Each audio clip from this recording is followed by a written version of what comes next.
So the objective of all this is to try to mount this bolt handle on a standard Remington 700. So basically, we're trying to do that right there. So unfortunately, we have to get rid of all of this obtrusive area here. And in order to turn that off, we've got a jig that mounts the entire bolt body in and then puts the long axis of this straight up and down so that we've got that going on. Anyway.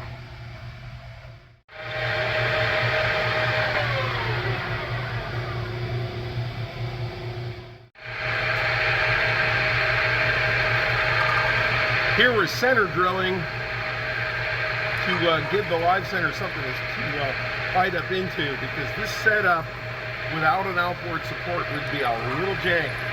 Wall of friction.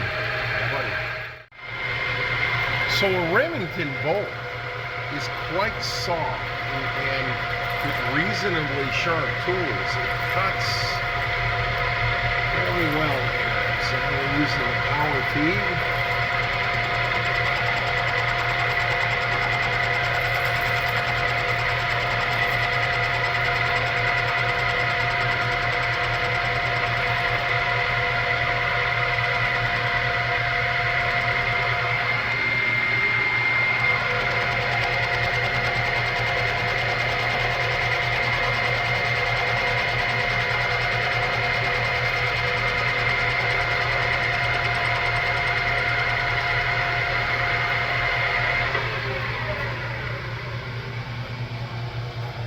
There it goes. You can see where it's just cutting it off. Now this is called an interrupted cut. So when you're doing this, the tool's jumping off and grabbing back on here. All of which has to be considered in this setup, so that you just make sure you've got it supported and your tools had better be sharp. All right, I'm going to get out of Rick's way and let him cut a little more. Digital readouts make us worthless and weak. Boy, they're sure nice when you're just driving back to zero. Like that. So that slight undercut is how deep the minor diameter of the threads are going to go. So we just punch that undercut in right now so the threads have something to run out into. So a 24 thread per inch cut gives us on this chart 24, we want to be Bravo, Delta, Golf, November. So we want to be Bravo up here, Golf, November, Delta. And that sets us up. We also got to be on 7. So we're on 7 right there. So that sets up the gear ratio that establishes how far the apron will move per revolution of the headstock. Pretty much that's how that works.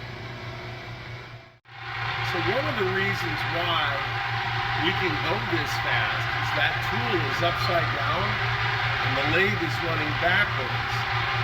It gives us a little more leeway. Now, we will run into the live center if we're not careful.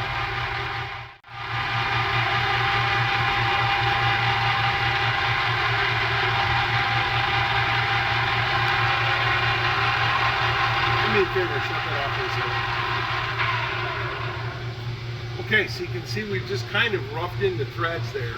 And I'm just holding the phone across the back. We're not going all the way down to the bottom. We're just going to get this down to the point where we can run a 5/16 24 die over the outside of this and finish up the depth. Now this metal will tend to tear a little bit because it is kind of soft. So we're going to cut most of it, but we're not going to try to cut it. We're not hanging a suppressor on the end of this. It's just going to get a knob. 24 threads per inch. We're going to go ahead and make our check. Same thing if it's in metric. We're just going to lay this in here and do the idiot check. Oh yeah, look at that. That means that we set the gear ratio up on the lathe right. Do this check, because don't always assume that you got it in the right gear and do it now while you still got enough slop to correct it. So this little gizmo, we have the die mounted in the end of it. Put a little bit of lubricant on it, but this thing is free to walk in and out. So now we can just come up with our hands, and it's a tough cut, but we can go ahead and make this cut. It's just something we made here in the shop to hang on to it. Now you can flip this knurled piece over and put a smaller die in the other end, a smaller diameter die. And you can see here we're actually cutting down on the threads. It's pretty good. So we're finishing up here with a hand chuck, just because at the very, very end we want the control. Note that we have taken the threading tool off of the tool post so that we don't cut ourselves open.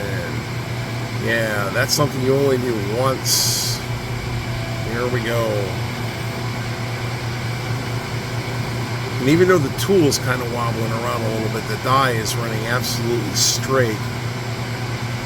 We were able to get in there. Okay, so I'm going to fly up now and take a good hard look at it.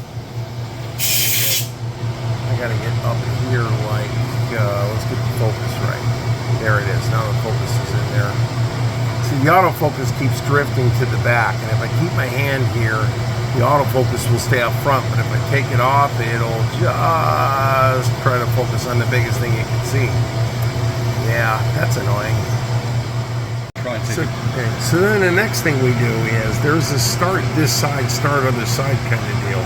So now we flipped it around now, so the tight end is up against, so that we get threads all the way up against the post. We want the threads all the way up to here, so that's what we're doing now.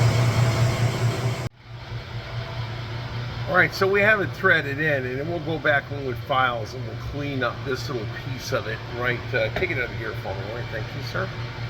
So we wanted to have a shoulder for this to stop up against, and we'll go back in and clean that up, make it look pretty. From what I understand, this big lump is going to be left here.